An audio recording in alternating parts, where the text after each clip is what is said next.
धर्म अगर जीवन में उतर जाए तो सब अलग अलग होकर भी एक होते हैं, और जीवन में धर्म ना हो तो इकट्ठे होकर भी अलग अलग होते हैं। आप देखो कहां कहां नहीं लोग इकट्ठे होते हैं। इकट्ठे तो इतने होते हैं कि हर जगह भीड़ दिखती है, लेकिन आज की भीड़ अंग्रेजी का रस है, हिंदी का रस तो चला गया।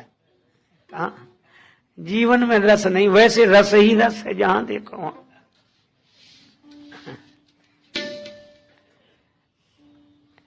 देखो भाई, इकट्ठा होना अलग बात है, एक होना अलग बात है। जहां इकट्ठे वहां भीड़ है, और भीड़ के बाद एक ही शब्द है भाड़। भीड़ भाड़, तो भीड़ का तो एक ही उद्देश्य, हमारी सुनो बाकी को भाड़ में जाने दो, हमारी भीड़। अच्छा, इकट्ठे होकर भी एक नहीं, कितने इकट्ठे हुए? 10,000। अच्छा, आप कल्पना करो, ये एक नहीं है, इकट्ठे हैं। क्यों? आप क्या समझते हैं ये मिल गए तो लड़ेंगे? नहीं, कुछ लोग तो लड़ने के लिए मिलते हैं, बिना मिले लड़ भी कैसे सकते हैं। कई बार लोग कहते हैं आप हमें मिला दो जरा उनसे, तब हम बात करें। मतलब मिलने, लड़ने के लिए भी मिलना है, बिना मिले लड़ भी नहीं सकते। तो ये इकट्ठे ही इसीलिए। अच्छा, मान लो 10,000 राजा मिलकर धनुष तोड़ देते, टूट जाता धनुष 10,000 राजा, तो विवाह तो एक का ही होता। उन 10,000 में वो एक कौन होता? राजाओं से पूछा गया कि तुम मिलकर धनुष तोड़ भी दोगे, तो फिर वो एक कौन होगा जिसके गले में जयमाला गिरे? 10,000 बोले हमने फैसला कर लिया। क्या? बोले पहले इकट्ठे होकर धनुष तोड़ दो, फिर आपस में लड़ेंगे, जो जीतेगा उसी के गले में जयमाला गिरेगा। जिन्होंने पहले ही फैसला कर लिया कि बाद में तो लड़ना ही, अभी मिल जाओ, तो ये मिलना महानता है कि मजबूरी है? अच्छा, ऐसे लोग भी इकट्ठे हो जाते हैं वहां जो ये सोचते हैं कि मौका देखते ही लड़ेंगे। अभी लड़ने का मौका नहीं आया है, पर प्रतीक्षा उसी की है। ये इकट्ठे हैं, इन्होंने हाथ मिला लिए हैं, पर इनके हृदय नहीं मिले हैं। जहां हाथ मिले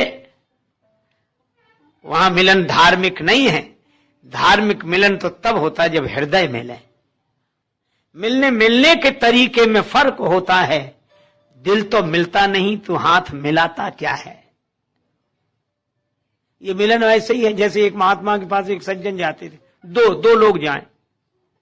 एक अच्छा हट्टा कट्टा पहलवान था, दंड बैठक लगाए रोज, और स्वामी जी क्या हो रहा है, प्रणाम, आओ बैठो पहलवान। पर उसके पास पैसा वैसा नहीं था, साधारण आदमी था, श्रमजीवी था।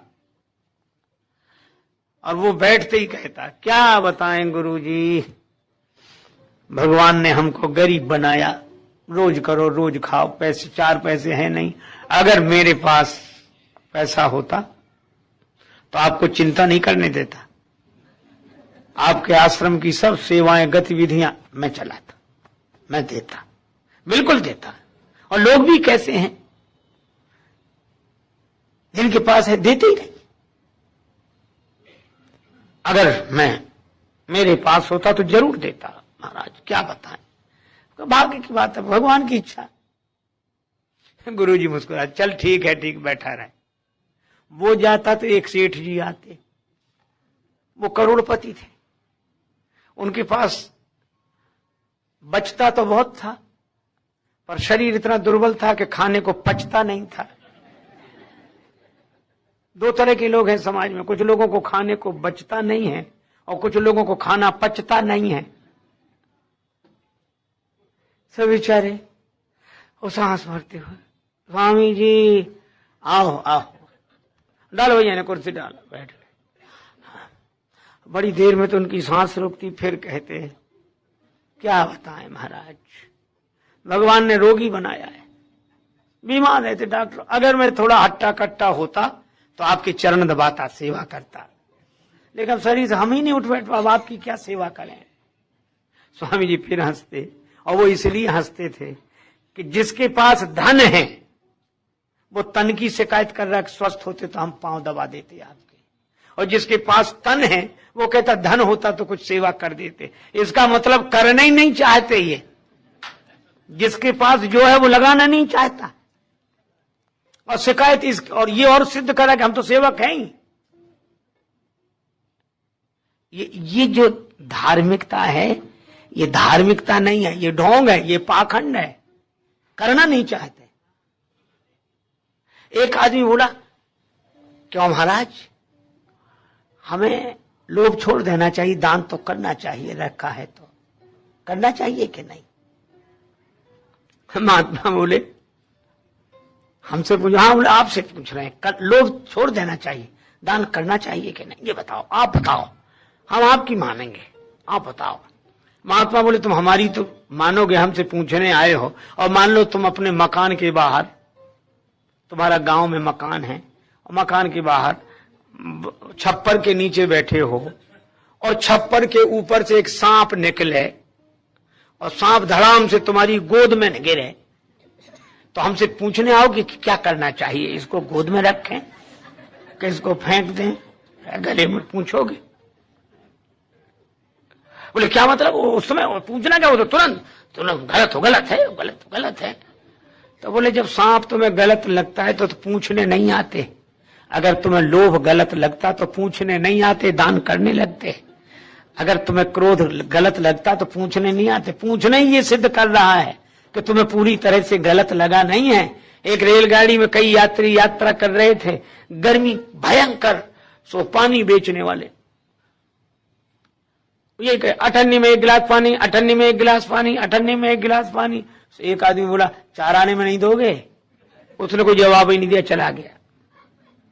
लौट के आए तब तक पानी खत्म हो गया था। उसने कहा कि तुम न देते पानी, जवाब तो देते, हमने 4 आने में मांगा था गिलास, तुम 8 आने में गिलास। तो बोला इसलिए हमने जवाब देना उचित नहीं समझा। कहा क्यों? बोले जैसे ही तुमने कहा कि 54 में नहीं मिलेगा, हम समझ गए कि तुम्हें प्यास ही नहीं लगी है। जिसे प्यास लगी वो मोल भाव करेगा, जिसे प्यास लगी वो मोल भाव नहीं करता। इसी तरह जिसे सेवा की लगन होती है वो विचार नहीं करता, और विचार करने वाले तो विचारे होते हैं, इनसे ज्यादा कोई विचारा होते ही नहीं है। अभी हम विचार कर रहे हैं, अभी हम विचार कर रहे हैं, अभी हम, और विचार करने वाले बेचारे कई चले गए। आज के करैया, आज करने वाले, वर्तमान में जीने वाले सुखी हो जाते हैं, और काल के करैया काल गाल में समाई गए।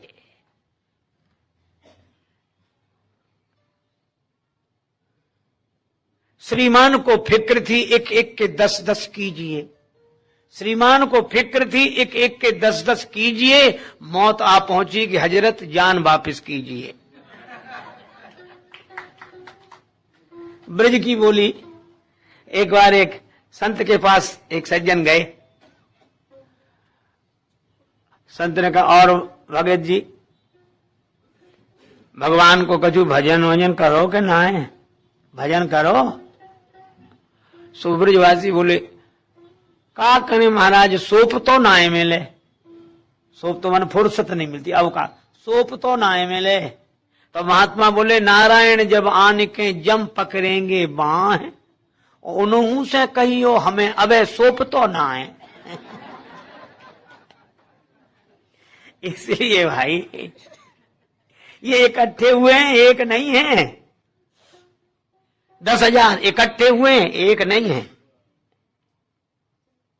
और इसीलिए इन्होंने हाथ मिलाया, हृदय कहां मिले? और मिलने के तरीके में फर्क होता है। दिल तो मिलता नहीं तो हाथ मिलाता क्या है? और इसीलिए इनसे किसी से नहीं टूटा। समस्या का समाधान 10,000 इकट्ठे भी हो जाएं तो नहीं होता। और धर्म का जीवन जीने वाला एक गुरु भक्त हो तो समाज की समस्या का समाधान हो जाता है। ये रामचरितमानस का संदेश है। अब नहीं टूटा तो बैठ गए सब। अब जनक जी ने देखा व्यवस्था बिगड़ गई। क्यों बिगड़ गई? का राम जी चुपचाप बैठे और ये लोग चुपचाप बैठ नहीं रहे। कभी कभी गड़बड़ी तब भी होती कि जिससे काम हो सकता वो करता नहीं है, और जिससे काम नहीं हो सकता वो बिना किए मानता नहीं है। अच्छा, आजकल लोग उसी के बारे में बता रहे हैं जिन्हें खुद उसके बारे में पता नहीं है। देखो, एक चीज है ऐसी जो सबसे ज्यादा दी जाती है। अगर कोई पहेली पूछे ऐसी कौन सी चीज है जो सबसे ज्यादा दी जाती हो और ऐसी कौन सी चीज है जो सबसे कम ली जाती हो, तो एक ही उत्तर है, सबसे ज्यादा दी जाती है और सबसे कम ली जाती है, उसको कहते हैं सलाह है। सबसे ज्यादा दी जाती है, जो देखो तो सलाह देने के लिए तैयार है। आपको ऐसा नहीं करना, आपको ऐसे ना, आपको ऐसे नहीं करना। अच्छा, वो सुना रहा है, सुनने वाला सुन ही नहीं रहा है। सबसे ज्यादा दी जाती है और सबसे कम ली जाती है। इसलिए भाई, राम जी उठ नहीं रहे हैं और लोग बैठ नहीं रहे हैं। जनक जी ने सोचा कि इनको बिठाया जाए और राम जी को उठाया जाए, और तब उन्होंने युक्ति से ऐसे वचन कहे, भी विरोध में नहीं है, बोध से भरे हैं, लेकिन यही कहा कि कौन वीर है, काहे के वीर हो, वीर होने का प्रमाण देना चाहिए था, धनुष तो हिलता नहीं, वीर हो। अच्छा, नाम रख लेने से कोई वीर हो जाता है? एक आदमी कंधे पे बंदूक लिए खड़ा, कंधे पे बंदूक, और ऐसे कांपे, आगे बढ़े नहीं, बंदूक लिए। एक ने पूछा, क्या बात है, तुम्हारा क्या नाम है? तो बोला, बहादुर सिंह। और तुम्हारे पिता का नाम? शमशेर सिंह। कंधे पे क्या है? बंदूक। तो आगे क्यों नहीं बढ़ते? कुत्ता भौंक रहा है। ये बहादुर सिंह, शमशेर सिंह, बंदूक। तो नाम रख लेने से कोई वीर हो जाएगा? जनक जी ने कहा कि वीरता का कार्य करके दिखाते, धनुष तो हिला नहीं। हमने समझ लिया पृथ्वी वीरों से रहित हो गई। लक्ष्मण जी उठकर खड़े हो गए। अब लक्ष्मण जी को बड़ा क्रोध आया। अच्छा देखो, धर्म को आधार बनाकर ये कथा कई बार आपने सुनी, कथा वही है, पुरातन है, पर संदेश सनातन है धर्म की दृष्टि से। देखो, धर्मज्ञ पुरुष क्या करता है। लक्ष्मण जी को क्रोध आया, होंठ फड़कने लगे, भौं टेढ़ी हो गई, नेत्रों में लालिमा तोड़ गई, क्रोध आया। अब आप कहेंगे धर्म की विशेषता क्या है? आजकल जितने क्रोधी हैं वे अपने को क्रोधी नहीं मानते, लक्ष्मण समझते। किसी क्रोधी ने आज तक नहीं कहा कि मैं बड़ा क्रोधी हूं। एक आदमी को मैं जानता हूं, भगवान ने उनको इतनी कमजोर काया दी है, एक मैदान में तो कभी नहा ही नहीं सकते वो। एक एक नस नाड़ियां आप आराम से गिन सकते हैं। अगर किसी को शोध करना हो कि शरीर में कितनी नाड़ियां हैं, तो भीतर जाने की जरूरत नहीं, बाहर से ही दिखती हैं। और वो अपने को ऐसा समझते हैं, उन्होंने हमसे झगड़ा किया, वो तो हम आ गए, नहीं तो प्रलय हो जाती, प्रलय। और जब आते हैं तो पिटकर ही आते हैं, जब आते हैं पिटकर आते हैं, और प्रलय से कम बात नहीं करते। क्रोधी बहुत है।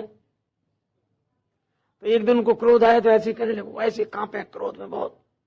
फिर हम लक्ष्मण हैं महाराज, फिर हम लक्ष्मण हैं।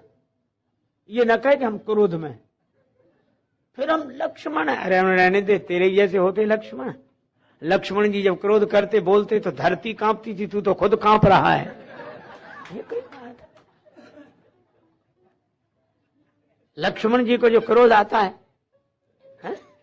देखो, क्रोध तो आया, लक्ष्मण जी का क्रोध तो दिखा, लेकिन आप ये सोचो, क्रोध में आज तक किसी आदमी ने सही काम किया? हमने तो नहीं किया, आपने किया हो तो बताओ। क्रोध में और सही काम, न वाणी सही रहे, न आंखें सही रहें। किसी को क्रोध आए बस शीशा दिखा दो और कुछ मत करो, देखो कैसा सरकार स्वरूप बना है? और ये रूप ही बदल दे। आप ऐसे समझो, क्यों, जैसे किसी के शरीर में भूत आ जाए तो उसकी बोली बदल जाती है, आंख बदल जाती है और कैसी कैसी चिल्लाता करता है, तो लोग समझ लेते कि ये नहीं बोल रहा, भूत बोल रहा है, भूत। इसी तरह क्रोध भूत जब जा पे आवे, क्रोध का भूत जब बोले तब देखो आदमी तो रहता ही नहीं, वो क्रोध ही। पर आप आश्चर्य करो, मैं कहता हूं लक्ष्मण जी का क्रोध भी बंदनीय है। क्रोध में आज तक किसी ने कोई सही काम नहीं किया, लेकिन लक्ष्मण जी को जब क्रोध आया और बड़ा भयंकर क्रोध आया, होंठ फड़के, नेत्रों में लालिमा, भौं टेढ़ी, लेकिन सबसे पहले काम क्या किया लक्ष्मण जी ने? लगे बचन जनु बाण। पहला काम, नाई राम पद कमल सिरु, बोले गिरा प्रमाण। लक्ष्मण जी उठे और राम जी के चरण कमलों में सिर रखकर प्रणाम किया। मैं कहता हूं धन्य है ऐसा क्रोध।